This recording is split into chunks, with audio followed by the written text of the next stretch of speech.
السلام علیکم ورحمۃ اللہ وبرکاتہ۔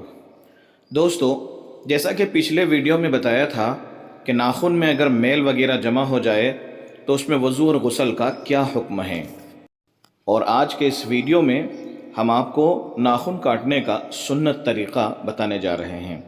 آپ حضرات اس ویڈیو کو آخر تک ضرور دیکھیں، بڑا اہم ویڈیو ہے۔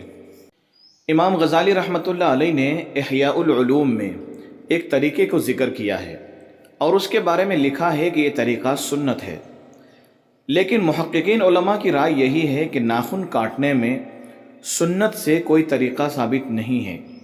البتہ علامہ نووی رحمۃ اللہ علیہ نے لکھا ہے کہ مستحب یہ ہے کہ پہلے دائیں ہاتھ کے ناخن کاٹے جائیں، پھر بائیں ہاتھ کے۔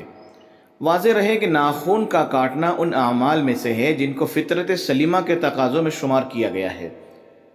چنانچہ حضرت ابو ہریرہ رضی اللہ تعالیٰ عنہ سے روایت ہے کہ رسول اکرم صلی اللہ علیہ وسلم نے ارشاد فرمایا، یہ 5 چیزیں انسان کی فطرت سلیمہ کے تقاضے اور دین فطرت کے خاص احکام ہیں: ختنہ کروانا، زیر ناف بالوں کی صفائی، مونچھیں تراشنا، ناخن تراشنا اور بغل کے بال صاف کرنا۔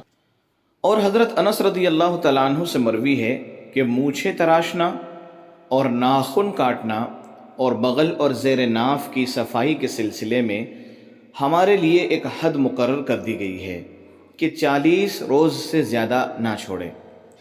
حضور اکرم صلی اللہ علیہ وسلم سے ثابت ہے کہ آپ صلی اللہ علیہ وسلم جمعے کی نماز میں جانے سے پہلے ناخن تراش لیا کرتے تھے، لہٰذا ناخن کاٹنے کے حوالے سے مسنون یہی ہے کہ ہر جمعے کے دن ناخن کاٹ لیے جائیں، یا جمعے کو کسی وجہ سے نہ کاٹ سکے تو پورے ہفتے میں کسی بھی دن کاٹ لیے جائیں، ورنہ 15 دن میں کاٹ لیے جائیں، اور نہ کاٹنے کی زیادہ سے زیادہ حد 40 دن ہے، اور 40 دن تک ناخن نہ کاٹنا یہ مکروہ تحریمی ہے۔